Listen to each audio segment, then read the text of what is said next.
Mo dẹnu ọkọ̀ mo sinmi o, mo dẹnu ọkọ̀ mo sinmi.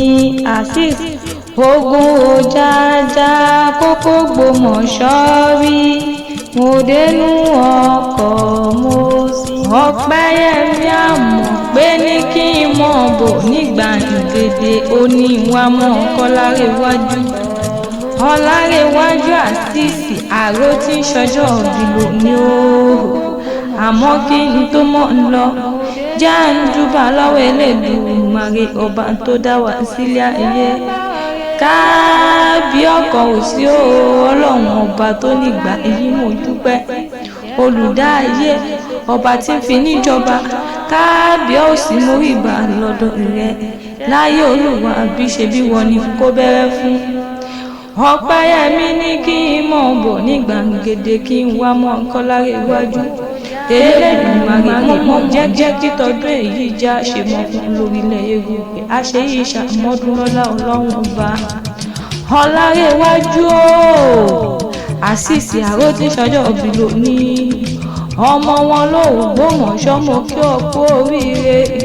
Ìgbà ọdún kan ni àṣeyí Ọlọ́run ọba. Orí ikú tó yáwó nípa ọ́ òwá ni wọ́n ń gbèsò nílé ayé. Mo ní pé àtẹ̀pẹ́lẹsẹ̀ ń tẹ̀nà gbogbo ohun tó kú bá dáwọ́lé pátápátá ire ló mọ̀ mọ́ yọrí sí lágbára Elédùmarè. Ọpẹ́yẹmí Àmọ̀pé ló ní mọ̀ kí ọ ó ní ọdún orógbó gbàgbó ó pé ọdún òbí àṣírí bàtẹ́ni ó nọdún òwánidé kọ́mọbì mọ́yàn nílé ayé. Ó ní wàá ṣọdún owó wàá ṣọdún ọmọ wàá ṣọdún àìkú tí ṣe bàlẹ̀ ọlọ́lẹ̀ Elédùmarè. Ọlárẹ̀wájú àṣeyí ìṣàmọ́dún o.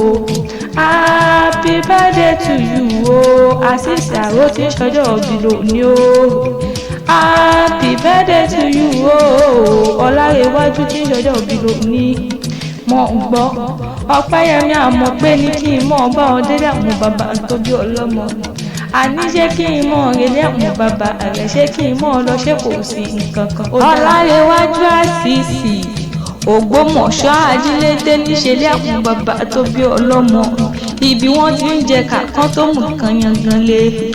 Ògbómọ̀ṣọ́ jó kí oró ọmọ ajíjẹ kàkà tó mú kan yangan. Ògbómọ̀ṣọ́ ọmọ afọgbọ́n jà ọgbọ́n ní bá wọn jà wọn lọ́gbọ́n nínú ṣebí jagunjagun ní bá wọn ṣe. Mo bọ́ ìjà mo lówó ẹbọ nílé ajagun mádé olóògbòdò kẹrin lójú ogun afọ̀pọ̀rọ̀ fìjà lálẹ́ ìyàbá rúkú nílé àwọn bàbá tó bí ọlọ́mọ. Azeez mọ́ ọgbọ́ wọn ní ẹ̀gbọ́dọ̀ roko bàbá bàrúkú wọn ní ẹ̀gbọ́dọ̀ rodò. Kókó gbẹ̀gìrì ló sọnù lẹ́gbàwú ilé lẹ́fi sunkún títí lẹ́ dákẹ́ òkú láì kú ọdẹ létí ẹgbẹ̀rẹ̀. Ibi ẹpẹ ní sí láò máa pè lókèlè ní ibi ẹpẹ fọ̀n sí láò máa pè nísàlẹ̀ ẹ̀fọ̀n nílé bàbá tó bí ọlọ́mọ. Kóra ibi láò máa pè nísàlẹ̀ ọ̀rà. Bàbá yín wá jagun títí ó jagun títí ló bá fà pé ó jagun rọ̀. Ogun Ojaja kókó Ògbómọ̀ṣọ́ ajílété rí. Azeez mọ́ owó kí àwọn bàbá tó bí ọlọ́mọ gangan. Ògbómọ̀ṣọ́ ìlú orí ògbè akíkanjú ní gbébẹ̀ ojàre nílé bàbá tó bí ọlọ́mọ. Ṣe bí ògbóyè ẹlẹ́mọ̀ṣọ́ lẹ́sọ̀dọ̀ Ògbómọ̀ṣọ́ lọ́jọ́sí.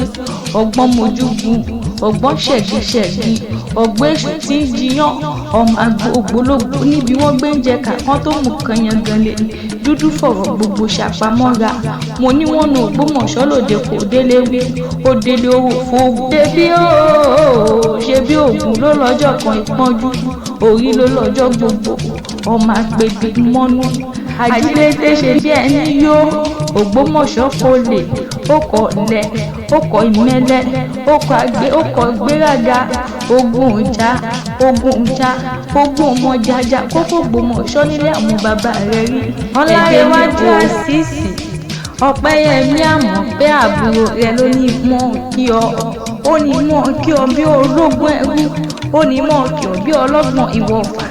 Ọpẹ́yẹmí á mọ̀ pé àbúrò rẹ̀ ní wàá ṣọ̀pọ̀lọpọ̀ ọdún láyé. Ó nílé yìí ò ní jáṣe mọ́ lọ́wọ́n bá. Ó ní gbọ́dún tó rí ọdún kan ló máa jẹ́. Ó ní kí n kí ọ bí ológun ẹrú, ó sì ní kí ọ bí ọlọ́gbọ̀n ìwọ̀fà. Ọpẹ́yẹmí á mọ̀ pé àbúrò rẹ̀ ní pé ìgbọ́dún ọdún kan ni. Ó ná lára iwájú òní kánjú kú. Ó ní àṣìṣì àrò òní ìṣàárẹ̀ lọ́lé Elédùmarè. Ó ní ó ti ṣe tọdún ọdún èyí ohun ìwà tó ṣe tẹ̀mí ìtòwó tọ̀mù wọn. Àṣẹ ìṣàmọ́dún o.